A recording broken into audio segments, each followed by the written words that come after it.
Hello बच्चों, स्वागत है अगले वीडियो में। पहला हम लोग करे थे स्ट्रक्चर ऑफ एटम, एक वन शॉट में बहुत जल्दी जल्दी। वही सेम चीज़ यहाँ भी रिपीट करेंगे पीरियोडिक टेबल में। तो पीरियोडिक टेबल में हम लोग क्या करने वाले हैं, पीरियोडिक टेबल में सबसे पहले तो ये समझ लो दो पार्ट है। हम देखो लिखे हैं पीरियोडिक टेबल, बट आपको नाम है periodic classification and periodicity in properties NCERT में। तो पीरियोडिक क्लासिफिकेशन वाला जो पार्ट है उसमें हमें क्या क्या देखना है, डोबरनियर, न्यूलैंड, लोथरमेयर, मेंडलीव, मोजले, आईयूपीएसी नाम, ब्लॉक्स। लेकिन ये सब हम ज़्यादा इसमें पढ़ाने नहीं जा रहे हैं, ठीक है। हम लोग डायरेक्ट शुरू करेंगे पीरियोडिक प्रॉपर्टीज से, जहाँ से सवाल ज़्यादा आते हैं, और भी इनऑर्गेनिक के चैप्टर्स में इसका यूज होगा। लेकिन थोड़ा क्विक आइडिया 5-10 मिनट में उसका भी दे देते हैं, ठीक है। तो चलो फटाफट पहले क्विक आइडिया दे देते हैं पीरियोडिक क्लासिफिकेशन के बारे में, फिर पीरियोडिक प्रॉपर्टीज के बारे में। तो देखो बच्चों, सबसे पहले देखते हैं पीरियोडिक क्लासिफिकेशन। पीरियोडिक क्लासिफिकेशन, अब पीरियोडिक क्लासिफिकेशन में बच्चों क्या देखना है, हमें क्या समझना है, जरा देखना। पीरियोडिक क्लासिफिकेशन के अंदर, पीरियोडिक क्लासिफिकेशन के अंदर सबसे पहले हमारे पास आता है Dobereiner's law. Dobereiner's law of triad, law of triad. तो अब ये बच्चों देखना, आप खुद देख लेना, डोबरनियर्स लॉ ऑफ ट्रायड। इस ट्रायड का बेस क्या था, एटॉमिक वेट क्लासिफिकेशन का। नए एलिमेंट्स के लिए इसमें जगह नहीं थी, और सारे एलिमेंट्स के लिए ये क्लासिफाई नहीं हो पाया था, ये इसकी दिक्कत थी। दूसरा था Newlands law, Newlands law of octaves, Newlands law of octaves. ये म्यूजिकल नोट्स पर बेस था, ये भी एटॉमिक वेट पर बेस था बच्चों। न्यूलैंड्स लॉ ऑफ ऑक्टेव्स जो था वो सिर्फ कैल्शियम तक के लिए सही था, नए एलिमेंट के लिए जगह नहीं थी। फिर था एक Lothar Meyer curve, Lothar Meyer curve. ये एटॉमिक वेट और एटॉमिक वॉल्यूम पर बेस था, एटॉमिक वेट और एटॉमिक वॉल्यूम पर बेस था, प्रॉपर्टीज पर बेस था। और ये जो था इसमें सारे के लिए बना पाना इसका पॉसिबल नहीं था, इसलिए इसको भी फॉलो नहीं किया गया। फिर आया बच्चों मेंडलीव का पीरियोडिक टेबल। तो देखते जाना कितने लोग वेट पर थे, कितने लोग एटॉमिक नंबर पर थे। Mendeleev's periodic law, physical and chemical properties of the element are the periodic function of their atomic weight. मतलब इनका भी टेबल क्या था, एटॉमिक वेट पर बेस था। इनके में अच्छाई ये थी कि नए एलिमेंट्स के लिए इन्होंने जगह छोड़ दी थी, जैसे एका एल्यूमिनियम, एका सिलिकॉन, एका जर्मेनियम, एका एका बोरॉन, है ना। इन सब के लिए इन्होंने जगह छोड़ी थी, ठीक है। जर्मेनियम के लिए जगह छोड़ी थी, जैसे हम लोग कहते हैं एका एल्यूमिनियम गैलियम को कहते हैं, एका सिलिकॉन जर्मेनियम को कहते हैं, एका मैंगनीज टेक्नीशियम को कहते हैं, एका बोरॉन स्कैंडियम को, इनके लिए इन्होंने जगह छोड़ी थी। तो ये इनके टेबल की अच्छाई थी। फिर था sorry modern periodic law, modern periodic law. Modern periodic law क्या था, ये बेस था एटॉमिक नंबर पर। ये किसने दिया था, मोजले ने दिया था, मोजले ने, ठीक है। इसके बाद बच्चों आया था कौन सा, बोर्स पीरियोडिक लॉ, जिसको हम कहते हैं long form of table, long form of table, long form of table. ये दिया था बोर्स ने, बोर ने। ये भी किस पर बेस था, एटॉमिक नंबर पर बेस था। लेकिन एटॉमिक नंबर से आगे हम लोग इसमें इलेक्ट्रॉनिक कॉन्फ़िगरेशन भी कहते हैं, क्योंकि इसके अंदर ब्लॉक्स का डिवीजन हुआ था, इलेक्ट्रॉनिक कॉन्फ़िगरेशन, ठीक है। एक चीज ये हो गई। अब इस लॉन्ग फॉर्म ऑफ टेबल के अंदर अगली बात आपको क्या देखनी है, लॉन्ग फॉर्म ऑफ टेबल में हम ग्रुप और पीरियड कैसे डिसाइड करते थे। ब्लॉक लास्ट इलेक्ट्रॉन, जैसे एस ब्लॉक, पहले एस ब्लॉक के बारे में देख लो। लास्ट इलेक्ट्रॉन जो एस में जाएगा उसको हम कहते थे एस ब्लॉक। एस ब्लॉक का जनरल कॉन्फ़िगरेशन होता है NS1 to 2। एस ब्लॉक अच्छे मेटल होते हैं, they are strong reducing agent. Periodic table में ग्रुप 1 और ग्रुप 1 एंड ग्रुप 2 में ये लोग हैं एस ब्लॉक। अगर हम पी ब्लॉक की बात करें, लास्ट इलेक्ट्रॉन कॉन्फ़िगरेशन का जब पी में जाएगा तो उसको पी ब्लॉक कहते हैं। पी ब्लॉक का कॉन्फ़िगरेशन NS2 NP126 होगा, या हम कह सकते हैं NS2 N-1D 10 और NP126 होगा, जहां D आ जाएगा। या हम क्या कह सकते हैं बच्चों, NS2 N-2 F14 N-1 D10 और NP126 होगा। ये इसका कॉन्फ़िगरेशन हो गया। मेटलॉइड, मेटल, नॉन मेटल सब होते हैं इसमें। पी ब्लॉक में ग्रुप 13, 14, 15, 16, 17, 18 तक आता है। 18 को हम लोग नोबल गैस भी कहते हैं। अब डी ब्लॉक की बात करें, डी ब्लॉक के अंदर डी ब्लॉक का जनरल कॉन्फ़िगरेशन होता है NS0 to 2 और N-1D 1 to 10। ये डी ब्लॉक का कॉन्फ़िगरेशन हो जाता है। लास्ट इलेक्ट्रॉन डी में आता है। डी को हम लोग ट्रांजिशन एलिमेंट भी कहते हैं, लेकिन हमें पता है कि जिंक, कैडमियम, मरकरी ये लोग ट्रांजिशन एलिमेंट भी कहते हैं। डी को हम लोग ट्रांजिशन एलिमेंट्स भी कहते हैं। जिंक, कैडमियम, मरकरी, कॉपरनीशियम ये लोग ट्रांजिशन एलिमेंट नहीं होते हैं, क्योंकि इनका डी क्या होता है, फुल। ये ट्रांजिशन एलिमेंट की ज़्यादा प्रॉपर्टी दिखाते नहीं हैं, इसलिए they are not true transition element. 4 series होती हैं, 3D, 4D, 5D और 6D सीरीजेज होती हैं। सभी सीरीज के पहले और आखिरी एलिमेंट के बारे में ज़रा ध्यान रखना, तो आपको आसानी होगी। फिर आता है एफ ब्लॉक। एफ ब्लॉक में हमें पता है लेंथेनाइड और एक्टिनाइड होता है। एफ ब्लॉक लेंथेनाइड और एक्टिनाइड होता है। लेंथेनाइड्स जो होते हैं एफ ब्लॉक के अंदर, लेंथेनाइड्स होता है सीरियम 58 से लेकर के ल्यूटेटियम 71 तक। और एक्टिनाइड्स होता है बच्चों, एक्टिनाइड्स होता है लॉरेंशियम क्यों कह रहे हैं, पहले एक्टिनियम के बाद आता है थोरियम 90 से लेके लॉरेंशियम 103 तक। ये एक्टिनाइड सीरीज होता है। ये होता है पीरियड 6 थर्ड ग्रुप में, थर्ड या थर्ड बी ग्रुप में, और ये होता है पीरियड 7 थर्ड ग्रुप में। ठीक है, ये आपका ब्लॉक्स हो गया। ग्रुप और पीरियड बच्चों हम कैसे डिसाइड करते हैं? ग्रुप और पीरियड हम लोग डिसाइड करते हैं, अगर एस ब्लॉक का कोई है तो ग्रुप और पीरियड हम डिसाइड करते हैं। Group is equal to valence electron, and period is equal to shell. ये किसके लिए? S block. पी ब्लॉक अगर दिख रहा है तो पी ब्लॉक का group is equal to 10 plus valence electron and period is equal to shell. जो हाईएस्ट नंबर ऑफ n होगा वो शेल हो जाएगा। और डी ब्लॉक के लिए अगर हम ग्रुप और पीरियड चेक करें तो डी ब्लॉक का ग्रुप कैसे डिसाइड करते हैं?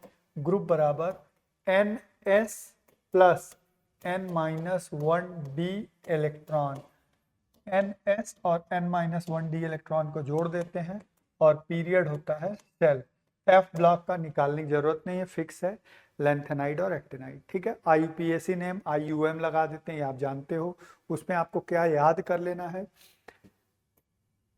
100 से लेकर के 118 तक नेम लर्न करें, क्योंकि एक आध बार आपसे लर्न करना है, एक आध बार आपसे ये पूछ लिया है। ठीक है, तो इसको याद कर लेना। ठीक है, अब हम लोग आ जाते हैं पीरियोडिक प्रॉपर्टीज पे। इस चैप्टर को कोशिश करेंगे 30 मिनट के अंदर ही खत्म किया जाए। ठीक है, तो अब आते हैं पीरियोडिक प्रॉपर्टीज पे। पीरियोडिक प्रॉपर्टी में हमारे पास क्या है? पीरियोडिक प्रॉपर्टी में, एक मिनट बच्चों, यहाँ से, सॉरी बीच में लिख दी गया है ना, तो यहाँ से पीरियोडिक प्रॉपर्टी में atomic size, ionisation energy, electron gain enthalpy, electronegativity, chemical reactivity, ये सब है। तो अब हम पहले देखते हैं एटॉमिक साइज। हमें पता है कि एटॉमिक साइज, किसी भी एटम का एटॉमिक साइज एग्जैक्टली डिसाइड करना बहुत मुश्किल काम है। क्यों? क्योंकि हम लोग स्ट्रक्चर ऑफ एटम में देखे हैं कि न्यूक्लियस से इनफाइनाइट डिस्टेंस पर इलेक्ट्रॉन मिलने की संभावना 0 होती है। तो एटम की बाउंड्री कहाँ तक है ये डिसाइड करना पॉसिबल नहीं है। इसलिए हम लोग क्या करते हैं, अलग अलग एटम के लिए अलग अलग रेडियस पढ़ते हैं। कोवेलेंट, मेटालिक, वंडरवॉल, आयनिक, ये सब अलग अलग पढ़ते हैं। तो कोवेलेंट रेडियस, सबसे पहले देखो atomic radius increases down the group and decreases across a period. Period में आगे जाने पर एटॉमिक रेडियस घटेगा। अच्छा, एटॉमिक रेडियस जो है, एक मिनट रुको, एटॉमिक रेडियस जो पढ़ा रहे हैं इसी में एक छोटा सा पॉइंट पढ़ लेते हैं पहले हम लोग, शील्डिंग या स्क्रीनिंग इफेक्ट, तब ये और आसानी से समझ में आता है। शील्डिंग इफेक्ट देखना ध्यान से, शील्डिंग इफेक्ट या स्क्रीनिंग इफेक्ट क्या होता है, न्यूक्लियस और इलेक्ट्रॉन है, तो न्यूक्लियस के फोर्स बाहर वाले इलेक्ट्रॉन तक जाता है, तो इस फोर्स को बाहर वाले इलेक्ट्रॉन तक जाने से दो चीजें रोकती हैं। एक तो अंदर के इलेक्ट्रॉन में जो रिपल्सन होता है, इनके बीच में क्या होगा, रिपल्सन, और इनके बीच में क्या होगा, न्यूक्लियस और इलेक्ट्रॉन अट्रैक्शन। तो अट्रैक्शन और रिपल्सन मिलके जो इफेक्ट लगाता है वो क्या करता है, न्यूक्लियस के फोर्स ऑफ अट्रैक्शन को बाहर वाले इलेक्ट्रॉन तक जाने से रोकता है। ठीक है, दिस इज कॉल्ड, रोकने का मतलब शील्ड करना या स्क्रीन करना, दिस इज कॉल्ड शील्डिंग और स्क्रीनिंग इफेक्ट। ठीक है, ये दो वजह से आता है, attraction between electron and nucleus and repulsion between electron and electron. तो इसको कहते हैं शील्डिंग या स्क्रीनिंग इफेक्ट। अब खुद सोचो, तो जब ये रोकेगा तो यहाँ मान लो यहाँ जेड की वैल्यू क्या थी, 10 थी, यानी 10 न्यूक्लियर चार्ज चला, तो यहाँ जेड 10 से कम ही पहुंचेगा हमेशा, क्योंकि बीच में कुछ रुक जाएगा। तो जो यहाँ से चल रहा है दैट इज जेड, जो यहाँ पहुंच रहा है that is called Z effective, effective nuclear charge. तो हम लोग कहते हैं जेड इफेक्टिव बराबर जेड माइनस सिग्मा, और सिग्मा को कहते हैं हम लोग शील्डिंग कांस्टेंट, सिग्मा को कहते हैं हम लोग शील्डिंग कांस्टेंट। ठीक है, शील्डिंग कांस्टेंट ये होता है सिग्मा। ठीक है बच्चों, तो अब क्या होता है कि जितना ज्यादा जेड बढ़ेगा, जेड इफेक्टिव भी बढ़ेगा, और जेड इफेक्टिव बढ़ेगा तो न्यूक्लियस इलेक्ट्रॉन को अपनी तरफ खींचेगा और साइज छोटा होता जाएगा। तो जैसे जैसे जेड इफेक्टिव बढ़ता है वैसे वैसे साइज छोटा होता जाता है, इसीलिए क्रॉस अ पीरियड साइज छोटा होता है। अब आओ जेड इफेक्टिव के बारे में समझ लो। Across a period Z effective बढ़ता है, down the group Z effective constant रहता है, क्योंकि सेल भी बढ़ रहा है इसलिए जेड इफेक्टिव कांस्टेंट रहता है। अब हम लोग एटॉमिक साइज या एटॉमिक रेडियस को कई पार्ट में डिवाइड करते हैं। सबसे पहला पार्ट है कोवेलेंट रेडियस। कोवेलेंट रेडियस को ही हम लोग SBCR भी कहते हैं। SBCR का मतलब होता है single bond covalent radius. SBCR is called single bond covalent radius, this is called SBCR। ठीक है, SBCR क्या है, कोवेलेंटली बॉन्डेड एटम है। देखिए शेयरिंग हो रही है, इनके न्यूक्लियस की दूरी जो लिया गया है, देखिए क्या है, इनकी न्यूक्लियस की दूरी का आधा कर दिया गया है, इसको कहते हैं कोवेलेंट रेडियस। ठीक है, तो कोवेलेंटली बॉन्डेड एटम जो होमो एटॉमिक मॉलिक्यूल्स हैं उसमें न्यूक्लियस की दूरी का आधा इज कॉल्ड कोवेलेंट रेडियस। ऐसे ही आता है, अब आगे बढ़ जाते हैं बच्चों जरा, यहाँ मेटालिक रेडियस। आपको पता है जब जैसे तुम सोडियम के टुकड़े को ले लो तो इसके अंदर बहुत सारे मेटल होंगे, और इस मेटल को हमें पता है क्या कहते हैं, कोर कहते हैं, कोर, क्योंकि इसके अंदर इलेक्ट्रॉन निकल गया होगा, तो इलेक्ट्रॉन निकलने के बाद जो पार्ट बचता है, एक इलेक्ट्रॉन, आउटर मोस्ट इलेक्ट्रॉन निकलने के बाद जो पार्ट बचता है उसको कोर कहते हैं। तो दो न्यूक्लियस के डिस्टेंस का आधा कर दीजिए तो इसको कहते हैं मेटालिक रेडियस। तो अगर सेम कंपेयर किया जाए तो मेटालिक रेडियस बड़ा होगा, क्योंकि कोवेलेंट में शेयरिंग हो रही है। Van der Waals radius, van der Waals radius gases के लिए देखा जाता है, लेकिन किस स्टेट में देखा जाता है, सॉलिड स्टेट में इसको चेक किया जाता है। गैसेज के लिए किस स्टेट में, सॉलिड स्टेट में चेक किया जाता है। वंडरवॉल रेडियस अगर आप देखोगे तो गैसेज में ये जो डिस्टेंस है इसकी डिस्टेंस का आधा, ये जो डिस्टेंस दिख रहा है इसका आधा हम क्या कहते हैं, वंडरवॉल रेडियस। आ रही बात समझ में? तो वंडरवॉल रेडियस, ये देखो ये कोवेलेंट रेडियस है, वो क्या है, वंडरवॉल रेडियस। ठीक, अब आया आयनिक रेडियाई। आयनिक रेडियाई में हमें पता है बच्चों कि आयनिक रेडियाई दो तरीके से आप देखोगे, कैटायनिक रेडियाई और एनायनिक रेडियाई। कैटायन का साइज हमेशा छोटा होगा, एनायन का साइज हमेशा बड़ा होगा। क्या मतलब है, देखो सिंपल है कि जब कोई न्यूट्रल एटम लोगे तो इलेक्ट्रॉन बराबर क्या होगा, प्रोटॉन। जब कोई कैटायन लोगे तो प्रोटॉन इलेक्ट्रॉन से क्या हो जाएगा, ज़्यादा। जब कोई एनायन लोगे तो इलेक्ट्रॉन प्रोटॉन से क्या हो जाएगा, ज़्यादा। इलेक्ट्रॉन में रिपल्सन होगा, साइज बड़ा हो जाएगा, प्रोटॉन ज़्यादा होगा तो अट्रैक्ट करेगा, साइज छोटा हो जाएगा। ये कैटायन है और ये एनायन है, ठीक है। अब सिंपल सी बात है, साइज जो है इनवर्सली प्रोपोर्शनल होगा पॉजिटिव चार्ज, जितना ज़्यादा पॉजिटिव चार्ज उतना साइज छोटा, और एटम का साइज होगा डायरेक्टली प्रोपोर्शनल किसके, नेगेटिव चार्ज के, ठीक है। तो जितना नेगेटिव चार्ज उतना साइज बड़ा। Cations are smaller than neutral atom, anions are larger. For isoelectronic species Z by increases size decreases. ये स्टेटमेंट के लिए ध्यान रखना, वैसे ये बात लिखी हुई है।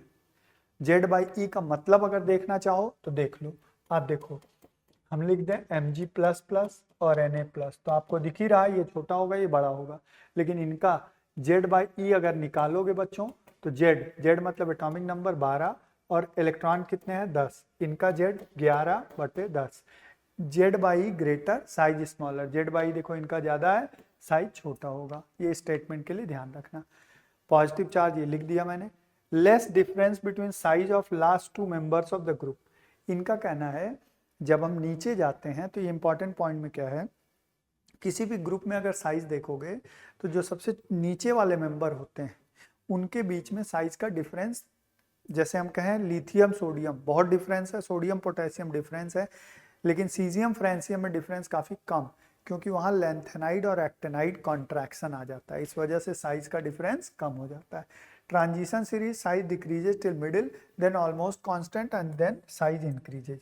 इसका मतलब एक जनरल ट्रेंड क्या है, वैसे डी ब्लॉक में ये साइज का वैल्यू भी देखना होता है, लेकिन एक जनरल ट्रेंड हमारा क्या बनता है बच्चों इसमें कि देखो ये बनता है कि अगर हम देखें स्कैंडियम, बीच में क्या है मैंगनीज, आखिरी में क्या है जिंक, तो कहा जाएगा कि यहाँ से यहाँ तक साइज क्या होगा, डिक्रीज होगा, साइज डिक्रीज होगा, ठीक है। और यहाँ से यहाँ तक करीब साइज कांस्टेंट रहेगा, ऑलमोस्ट कांस्टेंट, ऑलमोस्ट कांस्टेंट कहाँ तक, सेकंड लास्ट तक। और आखिरी में साइज स्लाइटली इंक्रीज है, थोड़ा बढ़ जाएगा। इसका मतलब ये नहीं कि जिंक सबसे बड़ा होगा, सबसे बड़ा यहाँ स्कैंडियम ही होगा, ठीक है। क्योंकि यहाँ डिक्रीज होता है, क्योंकि यहाँ जेड इफेक्टिव डोमिनेट करता है, न्यूक्लियर चार्ज बढ़ रहा है तो साइज क्या होगा, घटेगा। यहाँ पर जेड इफेक्टिव और रिपल्सन ड्यू टू पेयरिंग, क्योंकि Mn के बाद D5 के बाद पेयरिंग होगी, पेयरिंग रिपल्सन से साइज बड़ा होना चाहेगा, जेड इफेक्टिव भी बढ़ रहा है छोटा करना चाहेगा, दोनों बैलेंस करते हैं इसलिए करीब करीब कांस्टेंट। जिंक में बहुत ज़्यादा रिपल्सन होगा क्योंकि D10 हो जाएगा, तो जितना ज़्यादा रिपल्सन उतना ज़्यादा साइज बड़ा हो जाएगा बच्चों, ठीक है। ये चीज़ यहाँ लिखा साइज इंक्रीज। अब यहाँ पर क्या है, लास्ट पॉइंट ये लिखा है, जैसे मैं 3D से 4D में जाऊँ साइज क्या हो जाएगा, इंक्रीज, क्योंकि यहाँ 3D से 4D में इंक्रीज क्यों होगा, क्योंकि सेल बढ़ जाएगा। लेकिन 4D से 5D में जाऊंगा ऑलमोस्ट साइज क्या रहेगा, कांस्टेंट रहेगा, ऑलमोस्ट कांस्टेंट रहेगा। अब ये कांस्टेंट क्यों रहेगा, इसीलिए इन्होंने पूछा, जर्कोनियम 40 होता है और हैफनियम 72 होता है, इनका साइज करीब करीब बराबर है। यही चीज क्यों, ये जर्कोनियम होता है 4D2 बच्चों और हैफनियम होता है 5D2, बीच में क्या आ जाएगा, लैंथेनाइड कॉन्ट्रैक्शन आ जाएगा। और लैंथेनाइड कॉन्ट्रैक्शन क्या होता है, लैंथेनम के बाद, लैंथेनाइड मतलब लैंथेनम के बाद साइज धीरे धीरे छोटा होता जाता है। क्यों छोटा होता जाता है लैंथेनम के बाद का साइज, क्योंकि लैंथेनम के बाद F आता जाएगा और F का शील्डिंग बहुत ही खराब होता है, शील्डिंग इफेक्ट जितना खराब जेड इफेक्टिव उतना ज़्यादा, इसलिए साइज छोटा हो जाएगा। इसको कहते हैं लैंथेनॉइड या लैंथेनाइड कॉन्ट्रैक्शन, एक्टिनियम के बाद एक्टिनॉइड कॉन्ट्रैक्शन, ठीक है बच्चों। तो ये चीज़ें यहाँ लिखी हुई थी, ओके। अब आगे बढ़ते हैं। आयोनाइजेशन एंथैल्पी इंपॉर्टेंट है ये। आयोनाइजेशन एंथैल्पी क्या है, आयोनाइजेशन एंथैल्पी का मतलब होता है किसी गैसियस एटम को ले लीजिए, गैसियस आइसोलेटेड एटम, आइसोलेटेड मतलब बॉन्डेड नहीं होना चाहिए, गैसियस आइसोलेटेड एटम को लिया गया, इससे बाहर वाले इलेक्ट्रॉन को निकालना है, जितनी एनर्जी दी जाएगी that is called ionisation energy, इसी को हम लोग कहते हैं आयोनाइजेशन एनर्जी, ठीक है। डेल आई एच लिखते हैं, आई ई लिखते हैं, आई पी कहीं कहीं जब इलेक्ट्रॉन वोल्ट की यूनिट दिखाते हैं तो आयोनाइजेशन पोटेंशियल भी बोल देते हैं। इसकी यूनिट वही होती है जो एनर्जी की होती है। जब आयोनाइजेशन पोटेंशियल बोलते हैं तो इलेक्ट्रॉन वोल्ट की यूनिट ले लेते हैं। Ionisation energy required to remove electron from isolated gaseous atom. Successive ionisation energies are higher. इनका मतलब है पहला इलेक्ट्रॉन निकालने में जो एनर्जी लगेगी वो कम लगेगी एज कंपेयर टू दूसरा, एज कंपेयर टू तीसरा, क्योंकि जैसे जैसे इलेक्ट्रॉन निकालोगे प्लस चार्ज आता जाएगा, साइज छोटा होता जाएगा, इलेक्ट्रॉन निकालना कठिन होता जाएगा। ये हमेशा एंडोथर्मिक होगा। हमेशा एंडोथर्मिक का मतलब सिंपल है कि एनर्जी देनी ही देनी पड़ेगी। कौन से? Size inversely proportional to ionisation energy, एकदम सिंपल सी बात है। Nuclear charge inversely proportional to ionisation, nuclear charge बढ़ेगा साइज छोटा होगा, आयोनाइजेशन एनर्जी बढ़ेगी। Z effective inversely proportional to ionisation energy. Shielding effect directly proportional to ionisation energy. Sorry मैं ओ ये गड़बड़ लिख दिया मैंने, सॉरी। देखो बहुत जल्दी जल्दी बोलता गया ना। न्यूक्लियर चार्ज जितना ज़्यादा, सोचो जेड इफेक्टिव ज़्यादा तो इलेक्ट्रॉन को पकड़ के रखेगा, यानी आयोनाइजेशन एनर्जी ज़्यादा होगी। और जेड इफेक्टिव ज़्यादा, आयोनाइजेशन एनर्जी ज़्यादा। शील्डिंग इफेक्ट ज़्यादा, आयोनाइजेशन एनर्जी कम। कॉमन सेंस, शील्डिंग इफेक्ट ज़्यादा मतलब न्यूक्लियस के फोर्स ऑफ अट्रैक्शन को क्या कर रहा है? शील्ड कर ले रहा है, बाहर जाने नहीं दे रहा है, तो बाहर नहीं जाएगा, बाहर वाला इलेक्ट्रॉन फ्री है, आसानी से निकल जाएगा। पेनिट्रेशन इफेक्ट ज़्यादा, आयोनाइजेशन एनर्जी ज़्यादा। पेनिट्रेशन इफेक्ट का मतलब क्या है बच्चों?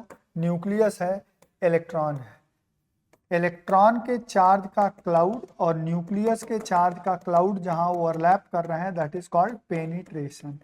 और कॉमन सेंस की बात है, जो न्यूक्लियस के पास होगा उसका पेनिट्रेशन बहुत ज्यादा होगा, यानी पेनिट्रेशन सबसे ज्यादा एस का, फिर पी का, फिर डी का, फिर एफ का। तो जितना ज्यादा पेनिट्रेशन उतना ज्यादा पेनिट्रेशन इफेक्ट, और जितना ज्यादा पेनिट्रेशन इफेक्ट उतनी ज्यादा आयोनाइजेशन एनर्जी। यानी अगर एन की वैल्यू सेम है तो एस जैसे 3s 3p 3d, तो 3s से इलेक्ट्रॉन निकालना कठिन होगा। ठीक है, ये हो गया आयोनाइजेशन इंथैल्पी के बारे में। और आयोनाइजेशन इंथैल्पी इलेक्ट्रॉनिक कॉन्फ़िगरेशन पे कैसे डिपेंड करती है? हमें पता है कि स्टेबल इलेक्ट्रॉनिक कॉन्फ़िगरेशंस जो होंगे, stable electronic configurations have higher IE। Electronic configuration अगर स्टेबल है तो आयोनाइजेशन एनर्जी ज़्यादा होगी। जैसे ऑक्सीजन हम लोग कहते हैं कितना है? 8, 1s2 2s2 2p4, 2p4 है। और नाइट्रोजन कितना है? 7, 1s2 2s2 2p3 है। तो ये स्टेबल हुआ क्योंकि हाफ फिल्ड है। Half filled and full filled are extra stable. इसीलिए हम लोग कहते हैं नाइट्रोजन की आयोनाइजेशन एनर्जी ऑक्सीजन से ज़्यादा, यानी हम ऐसे बोल दें ग्रुप 15 की आयोनाइजेशन एनर्जी ग्रुप 16 से ज़्यादा। इसीलिए हम कहते हैं मैग्नीशियम कितना है? 3s2, ठीक, और एल्यूमिनियम कितना है? 3s2 3p1। तो ये तो स्टेबल नहीं है, ये स्टेबल है, यानी ग्रुप 2 की आयोनाइजेशन एनर्जी ग्रुप 13 से ज़्यादा होगी। ठीक है, तो ये आपका आयोनाइजेशन एनर्जी। और किसी भी पीरियड में आयोनाइजेशन एनर्जी हाईएस्ट किसका होगा? नोबल गैस का, क्योंकि उसका कॉन्फ़िगरेशन क्या आएगा? NH2 NP6। तो जितना स्टेबल कॉन्फ़िगरेशन होगा उतनी ज़्यादा आयोनाइजेशन एनर्जी होगी। हाईएस्ट किसका होगा? नोबल गैस का। हीलियम का टेबल में सबसे ज़्यादा, क्योंकि नोबल गैस में सबसे छोटी नोबल गैस हीलियम। क्लियर है बच्चों? अच्छा, इसमें देखो एक सवाल ऐसे दे देते हैं कि जैसे दे देंगे कि आयोनाइजेशन एनर्जी दी है कि मान लीजिए किसी की आयोनाइजेशन एनर्जी दी है 520, ठीक है, IE1 की वैल्यू दी है 520, IE2 की वैल्यू दी है 1170, IE3 की वैल्यू दी है 5700 और IE4 की वैल्यू दी है 6500, ऐसे दी है। अब वो कह रहे हैं कि बताइए जिस एटम का है उस एटम में कितने वैलेंस इलेक्ट्रॉन है या किस ग्रुप का है।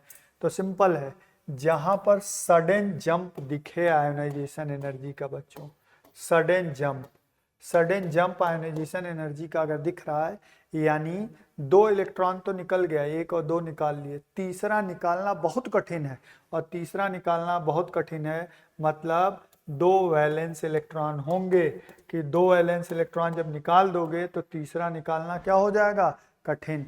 यानी ये किस ग्रुप का होगा, ग्रुप 2 का होगा, 2 वैलेंस इलेक्ट्रॉन होंगे। तो इस टाइप के भी सवाल आते हैं, सवाल आप देख लेना। अब आओ इलेक्ट्रॉन गेन इंथैल्पी, ये क्या चीज है? इलेक्ट्रॉन गेन इंथैल्पी का मतलब जब किसी एटम में, आइसोलेटेड गैसियस एटम में हम इलेक्ट्रॉन क्या करते हैं, ऐड करते हैं, तो एनर्जी रिलीज होती है। This release energy is called electron gain enthalpy. तो change in enthalpy when atom in gaseous state gain an electron, और ये हमेशा क्या होता है, first electron gain enthalpy generally exothermic होती है। जनरली एक्सोथर्मिक का मतलब कहीं कहीं एंडोथर्मिक भी हो सकती है। जिनके कॉन्फ़िगरेशन स्टेबल होंगे वो लोग इलेक्ट्रॉन लेना नहीं चाहेंगे, तो उनका इलेक्ट्रॉन गेन इंथैल्पी क्या होगा, पॉजिटिव। पॉजिटिव का मतलब वो लोग इलेक्ट्रॉन लेना नहीं चाह रहे हैं, तो दे आर एंडोथर्मिक। तो first electron gain enthalpy of all elements are negative, मतलब exothermic, except noble gas, nitrogen, beryllium, magnesium. ये कैसे होते हैं, दे आर एंडोथर्मिक। एंडोथर्मिक का मतलब होता है इनको इलेक्ट्रॉन देने के लिए एनर्जी देनी पड़ेगी, because they have stable configurations, तो ये लोग इलेक्ट्रॉन लेना नहीं चाहेंगे। Second electron gain enthalpy of all elements are positive. Second electron gain enthalpy में कोई कंफ्यूजन नहीं है, सबका पॉजिटिव होगा। कॉमन सेंस की बात है कि जब एक इलेक्ट्रॉन आप दे दोगे किसी एटम को, तो वो क्या बन जाएगा, एनायन, और एनायन का साइज क्या हो जाएगा, बड़ा। साइज बड़ा हो जाएगा, इलेक्ट्रॉन लेना कठिन हो जाएगा, और इस पर नेगेटिव चार्ज आ गया, तो जब दूसरा इलेक्ट्रॉन दोगे तो नेगेटिव और नेगेटिव रिपल्सन होगा, ये भी एक फैक्टर आएगा। यानी सेकंड इलेक्ट्रॉन कोई भी एटम लेना नहीं चाहेगा, तो second electron gain enthalpy is always positive. Second electron affinity for, ये नोबल गैस नहीं है, हैलोजन होना चाहिए बच्चों। Second electron affinity of halogens are 0, मतलब हैलोजन सेकेंड इलेक्ट्रॉन लेना नहीं चाहते। क्यों नहीं चाहते, क्योंकि NH2 NP7 होता है हैलोजन, एक इलेक्ट्रॉन ले लेंगे, नोबल गैस बन जाएंगे, अब वो अगला इलेक्ट्रॉन लेना नहीं चाहेंगे।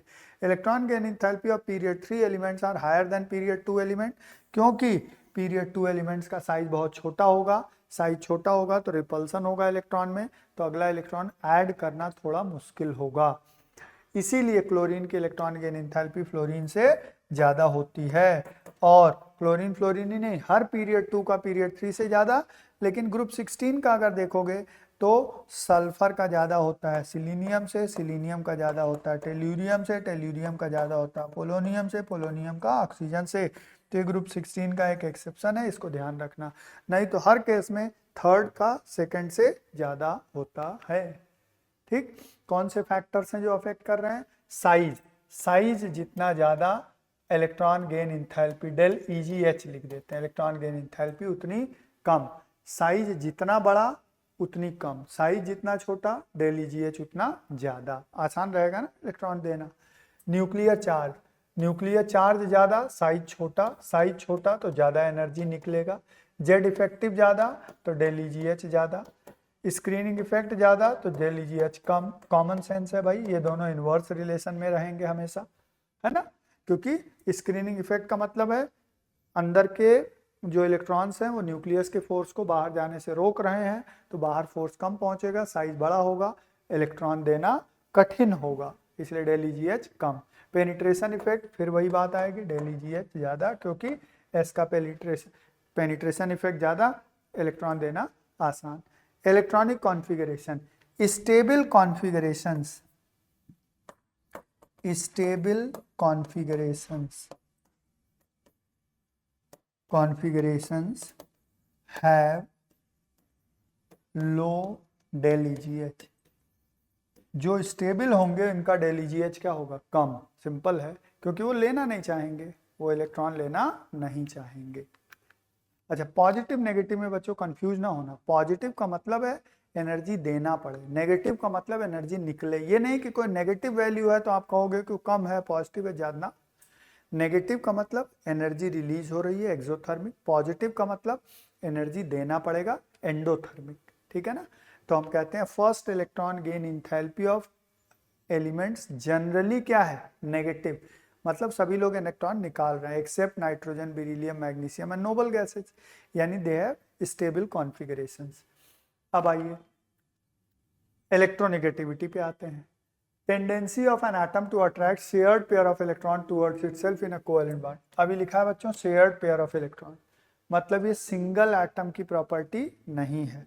Ionization energy, electron gain enthalpy is the property of isolated atom, but ये आइसोलेटेड की प्रॉपर्टी नहीं है, ये शेयर्ड मतलब कंबाइंड एटम की, कंबाइंड की प्रॉपर्टी है। Increases across a period, decreases down the group. भाई सिंपल सी बात है, जो ये है एटम, ये शेयर्ड वाला इलेक्ट्रॉन है, ये ए और बी है। अगर ये इलेक्ट्रॉन बी की तरफ ज़्यादा है, इसका मतलब बी की इलेक्ट्रोनेगेटिविटी क्या है, हाई है, ए की इलेक्ट्रोनेगेटिविटी लो है। तो low as compare to B, high as compare to, भाई ये कह रहे हैं high as compare to A, तो ये कंबाइंड एटम की प्रॉपर्टी है। अब सिंपल सी बात है, जो जितना छोटा होगा, पीरियड में जाओगे साइज छोटा होगा, साइज छोटा होगा तो इलेक्ट्रॉन खींचने की टेंडेंसी अपनी तरफ ज़्यादा होगी, इसलिए अक्रॉस अ पीरियड डिक्रीज होगा, डाउन द ग्रुप साइज बड़ा होगा, इंक्रीज होगा, इंक्रीज अक्रॉस अ पीरियड और डाउन द ग्रुप डिक्रीज होगा। Not affected by the configuration, इससे कॉन्फ़िगरेशन से मतलब नहीं है, इसीलिए देखो नाइट्रोजन स्टेबल है, ऑक्सीजन उतना स्टेबल नहीं है क्योंकि नाइट्रोजन 2p3 है, लेकिन ऑक्सीजन की इलेक्ट्रोनेगेटिविटी ज़्यादा है। पाउलिंग स्केल पर फ्लोरीन की इलेक्ट्रोनेगेटिविटी 4, ऑक्सीजन की 3.5, नाइट्रोजन की 3 और करीब करीब क्लोरीन की भी इतनी ही होती है, 3 के आसपास। पाउलिंग स्केल और मोलिकन स्केल में ये रिलेशन होता है। पाउलिंग ने एक स्केल बनाई जिसमें बॉन्ड एनर्जी डेटा को यूज करके इन्होंने अपनी इलेक्ट्रोनेगेटिविटी की वैल्यू दी, यूजिंग बॉन्ड एनर्जी डेटा इन्होंने यूज किया और दिया।